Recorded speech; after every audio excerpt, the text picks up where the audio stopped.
el Polo Democrático, haciendo un balance de lo que han sido los primeros 18 meses del presidente Santos. Usted ya lo rajó, digamos, en términos generales, pero ahora hablemos de casos particulares. Ya pues a la economía le dimos una chuleadita y va mal, ¿no? Digamos, Yo creo, muy mal. hay una situación pues que sigue siendo y totalmente injusta y es el salario de los colombianos, ¿no? No se ha podido, mediante una política social, no sé, ¿qué habría que hacer para que ese salario fuera real? Hay dos grandes teorías en el mundo Ajá. con respecto a los salarios. Quienes como Santos o Uribe el salario solo lo ven como un gasto. Como un gasto, Y entonces como es exactamente. gasto es malo, porque daña a las empresas. Y quienes decimos que es verdad que el salario es un gasto, Mauricio, pero además el salario es la capacidad de compra de un país. Sí. Entonces cuando el pueblo gana un poco más, pues consume más. Y las empresas entonces pueden vender más. Y para vender más tienen que producir más y crean más empleos y son más salarios. Claro. Y eso genera un círculo virtuoso. De la O sea, economía. Productivo. exactamente, totalmente. guardadas las proporciones, los aumentos de salarios, guardadas las proporciones, estimulan el progreso de los países. Ustedes miren en Estados Unidos o en Alemania, los trabajadores ganan mucho más que aquí y se vive mucho mejor que aquí, en parte por este círculo virtuoso que le digo. Lo que pasa es que la visión de Santos es una visión regresiva y retardataria de las cosas. Él no es una persona que tenga un talante democrático de verdad, sino que piensa en la cosa de no, todo para mí, la ley del embudo, ¿no? ¿Cómo es que dice la canción? Lo ancho para ellos y lo angosto para uno. ¿Cierto? Bueno, ¿usted sí cree que hay una pelea real entre Uribe y Juan Manuel Santos? ¿O es una pelea dentro del establecimiento, por decirlo así? Digamos que la pelea de puede formas. ser real, pero son pleitos entre compadres. Lo Pleitos. que pasa es que los pleitos entre compadres pueden ser muy duros. Acuérdense de cómo los liberales y los conservadores Sí, terminaban en guerra medio civil. millón de muertos tuvieron Exactamente. y la cúpula liberal conservadora eran compadres. Sí. Usted mira, y eran Sí, porque compadres. los Entonces, únicos que han matado no son los del M-19, los de las FARC. aquí hay violencia desde antes. Desde hace exacto. 50 años. Entonces, Santos y Uribe son, usemos una frase que usaba Gaitán aquí en Bogotá, la misma perra con distinta guasca, y lo digo pues con toda cordialidad, pues en el sentido de que son la misma cosa, pero entonces el lacito que tienen es un lacito diferente. Es diferente. Hablemos del tema de la paz o de la guerra. ¿Cuál debería ser la solución? ¿Terminar con el terrorismo en acciones militares que no involucren a la población hasta donde eso es posible? ¿O usted todavía sigue creyendo en la negociación? Yo pienso dos cosas. Uno tiene que estar claro, y yo eso lo tengo claro durante toda mi vida, que mediante la lucha armada y el secuestro y esas cosas no se van a resolver los problemas del país. O sea, Y menos en este país. Y menos en este país. ¿Cierto? Lo segundo es que resolver eso por la vía militar no ha sido posible. Aquí van 50 años echándose bala y ahí sigue el problema. No solo por las guerrillas, hay que decirlo. No, hay muchas. A las guerrillas también les han hecho conejo en procesos de paz. No, aquí ha pasado de todo, ¿cierto? Sí. Pero entonces yo soy de los que creo que lo mejor sería que se encontrara una forma política de ponerse de acuerdo para que el Estado retomara el monopolio sobre las armas. Ahora, entiendo que eso no es fácil. Y mientras eso no se logre, pues se van a seguir echando bala. Pero lo que yo quisiera es que eso se resolviera mediante el diálogo, que es finalmente la forma más civilizada de resolver los conflictos. ¿Usted estaría dispuesto a, digamos, a prestar sus servicios en una comisión, digamos, en ese tipo de comisiones de acercamiento? Digamos que el servicio, ¿O eso ya se...? El servicio principal que yo podría prestar es como el de no estorbar, ¿no? El de desearles que les vaya bien. Porque digamos, yo no soy los grupos alzados en armas, no soy el Estado. Ellos son los que tienen que saber los detalles del asunto. Uno se mete en eso, pienso yo en mi caso, y termina fácilmente chamuscado, porque como no es ni una cosa ni la otra. Entonces yo lo que digo es, yo no estorbaría en un proceso de eso, les deseo el mayor de los éxitos, pónganse de acuerdo, manteniendo la integridad del país, pónganse de acuerdo, digamos, como les resulte más sensato para promover, pues, cosas, por supuesto, positivas para el país, pero pienso que esa es una cosa que ellos deben desempeñar fundamentalmente ellos. ¿No le ven nada destacable a este gobierno, definitivamente? Pues a ver, digamos esto, Mauricio, siempre los gobiernos hacen alguna cosa, porque no es posible que una persona firme cheques por 150 billones de pesos y no pase algo, ¿cierto? 150 billones al año. Al año. Entonces, claro, pues hacen de pronto unas carreteras, construyen un colegio, y yo no me voy a oponer a que se hagan unas carreteras o se construya un colegio. Pero es que uno los análisis los tiene que hacer más globales, más gruesos, porque si no se pierden los detalles. Y finalmente aquí hay un problema de fondo, y es que si no hay cambios de fondo que cubran en general la economía del país y las relaciones sociales, pues digamos que los detallitos no van a ser capaces de arreglar el problema. Bueno, un tema muy sensible para ustedes en el Polo Democrático pues fue la pérdida de la alcaldía de Bogotá y lo que vino antes de esa pérdida electoral, digamos, todo lo que es el escándalo con Samuel Moreno y todo lo que vino después. Pero ¿cómo ve usted la llegada de Gustavo Petro a la alcaldía, primero que todo? ¿Y cómo lo ha visto en sus primeros 35, 30, digamos esto, 40 días de mandato? Es claro que Gustavo Petro no gana la alcaldía con el programa del Polo, eso debe estar claro. Él se salió del Polo de pronto y abandonó el ideario, las ideas del Polo las abandonó. Tiene otras ideas, yo lo veo inclusive coincidiendo mucho más con Santos que con nosotros. ¿Sí?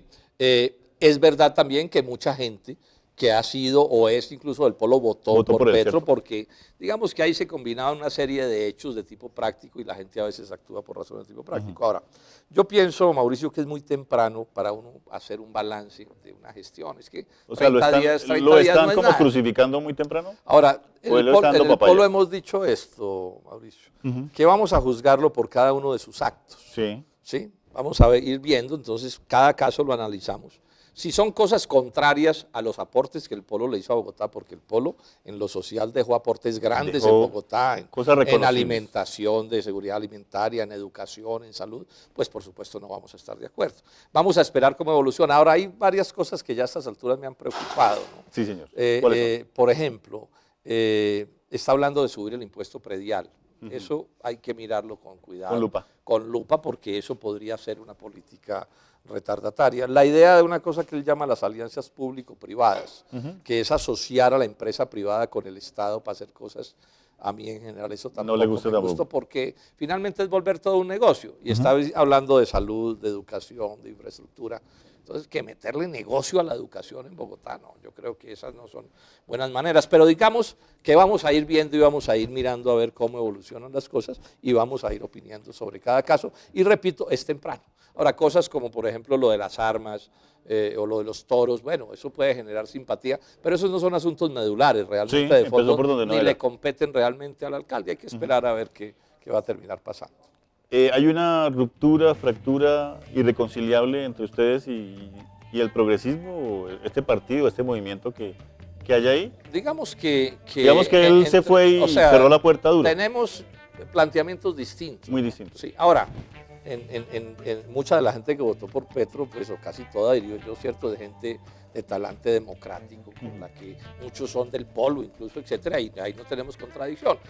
Pero el hecho cierto es que en este momento las distancias son bien grandes. ¿Son grandes? Ahora veremos qué pasa con la evolución de las cosas políticas, qué termina sucediendo, porque uno no debe hacer política con sectarismo, ni con pasiones, ni con cosas de ese corte.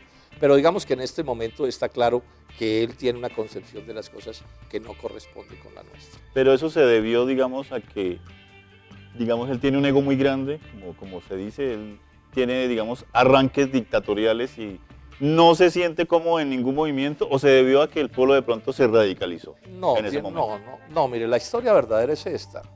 Él le gana la consulta a Carlos Gaviria. Los que estábamos con Carlos Gaviria le hicimos la campaña. Yo le di 3 vueltas a Colombia respaldando la candidatura de Gustavo Petro. Sin el respaldo del Polo, candidatura a la presidencia, él no hubiera sacado los votos que sacó.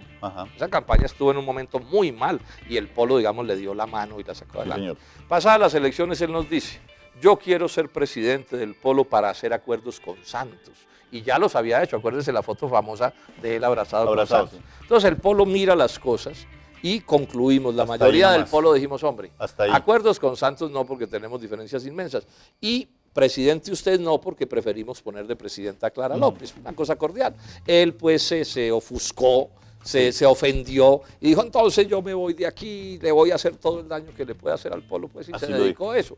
Pero nosotros, digamos, no teníamos, digamos, salida distinta, porque lo cierto es que un partido no puede existir sin un programa que nos enfrenta con Santos. Y sin unos estatutos que digan que cuando no hay acuerdos, pues se vota y la mayoría es la que determina. Él, digamos, no pudo sostenerse en los acuerdos fundacionales del polo y entonces decidió hacer otra cosa. ¿Por qué el polo democrático, y ustedes ya hicieron esa autocrítica, pero quiero que nos regales un concepto más actual de pronto, ¿por qué el polo democrático dilapida ese capital que tenía en Bogotá? ¿Y por qué dilapida, como lo hablamos antes de comenzar este programa, a una persona como Aurelio Suárez, que tiene un conocimiento muy vasto y que era un candidato 1A para continuar con el gobierno del polo? ¿Por qué en esa coyuntura de la corrupción de Samuel Moreno, que todavía no está aprobada en la fiscalía, pero que tiene instancias ya muy definitivas, por qué el polo se demoró tanto en separarse de eso? Esto, Mauricio. Es claro que en la alcaldía de Bogotá sucedieron cosas que no podían haber sucedido en un gobierno del polo. Sí. Las ideas democráticas de izquierda del polo son incompatibles con la corrupción. Y es evidente que hubo hechos de corrupción en la alcaldía de Bogotá, y la prueba es que los nules lo han confesado de todas las maneras. Lo que se está estableciendo es quién más está en eso. Exactamente. Eso, digamos, no ha debido suceder. Eso sucedió, digamos, sin que el polo lo supiera. O sea, eso fue unas cosas que o sea, fue Samuel Moreno, fue... Pues los que hayan sido, no fue, digamos, autorizado por la dirección del polo, ni tuvimos nada que ver en eso. Eso está investigado suficientemente. Uno de los líos que tuvimos con esa alcaldía es que no logramos que la alcaldía, digamos, consultara con el polo participara de verdad en las orientaciones. Fue una cosa distante de la organización. ¿Por qué no se dijo en su momento? No, lo dijimos de muchas maneras, sí, lo dijimos, pero mandamos cartas, eso hay mil pruebas de que lo dijimos, se hicieron reuniones, etcétera. Bueno, ahora, cuando ya estalla el escándalo, pues nosotros no podíamos hacer otra cosa que ser coherentes con una idea que uno debe defender como demócrata, que es la idea del debido proceso. O sea, la idea de que a la gente la juzguen en los medios de comunicación no es democrática.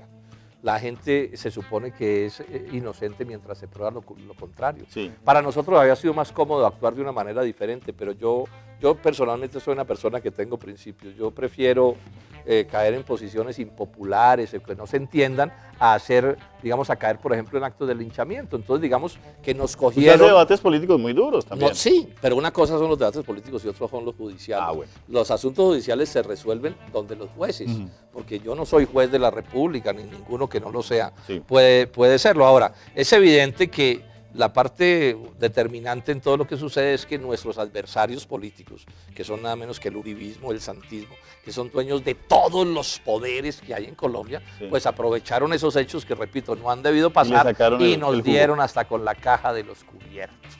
Esa es la verdad. Ahora, esas son cosas que pasan, eso yo no creo, eso no, o sea, todo eso que haya sucedido mal no es la política del polo. ¿Sí? Es decir, si alguien del polo cae en un acto de corrupción, ha traicionado las concepciones del polo democrático alternativo y hay un desgaste, pero bueno, ahí estamos. ¿Y se va a reconstruir? Sí, yo estoy seguro. El polo sacó en las elecciones pasadas, Mauricio, a pesar de las inmensas dificultades, presentamos listas en 500 municipios de Colombia y sacamos 650.000 pero en el caso de Bogotá, votos. ¿Volverá a haber un alcalde del polo? Sí, pero si es que el polo, o una alcaldesa del polo, claro, una alcaldesa. El polo sacó para el Consejo Municipal Distrital, sacamos casi 150.000 votos.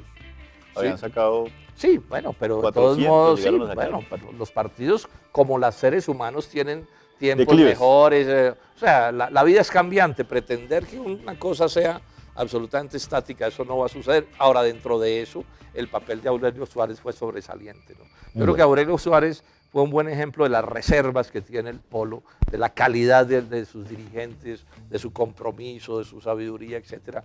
Y aun cuando haya sacado pocos votos relativamente, sin duda dejó muy en alto nuestras banderas. Muchísimas gracias, doctor Robledo, por estar aquí con nosotros, por darnos ese análisis profundo. En ningún medio de comunicación pues tenemos esa amplitud, tenemos aquí todos los conceptos. Le agradecemos mucho y lo seguiremos invitando para que hable con nosotros siempre, televidentes de sectores populares donde estamos. Mil gracias por su invitación, un saludo a sus televidentes y cuente que cada vez que me invite, con gusto estoy aquí. Este es un público que es muy cercano a mis afectos. Bueno, ya saben, en Soacha, el ex concejal hoy senador de la República, estuvo con nosotros el doctor Jorge Robledo del Polo Democrático. Ya seguimos con más Café Democrático.